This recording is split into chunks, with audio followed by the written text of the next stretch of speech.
So this is the what can we do slide, the last slide.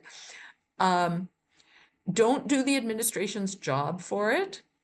You know, a lot of people are talking about what they call anticipatory obedience. And you see this like from some of the universities where they're saying, oh, well, we want to make sure they don't take our funding away. So we're going to start firing all our professors and putting all these draconian rules on students. And so like all of us and all of our institutions should be saying, we're not going to do the administration's job for it. It wants to make us scared and make us run like scared rabbits, but we're not going to do that. We're going to stand up for what we think is right. And if just one person or one institution alone is trying to do that, it's hard, but the institutions and people need to join together and say, no, we're not going to go along with this. Educate yourself about whatever issue it is that you most care about. You know, no one person can do everything, but find something to get involved in. And the very first step for getting involved in anything is educating yourself about it. Pressure elected representatives, pressure institutions, workplaces, schools, religious institutions to take a stand. Pressure towns, cities, states, because there's a lot that can be done on the local level and at the state level. You know, California is saying they're going to enforce environmental regulations, even if the federal government says no. Collaborate with immigrant rights organizations. Everywhere that there are immigrants, there are immigrant rights organizations. There's that work on so many different kinds of issues. There's a lot of legal work going on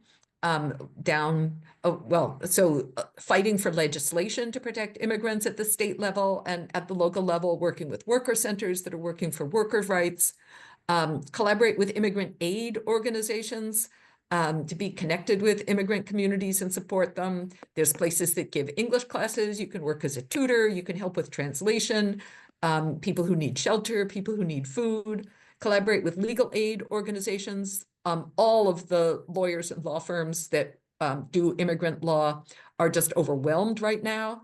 And they all need the help of paralegals to help them with some of the technical stuff that they have to do. And you can be trained as a paralegal in a few hours. So, and then I say, do everything all at once forever. That is, these problems that we're facing are not going to go away quickly. So you have to be ready to get into this for the long haul. And I just put two books here.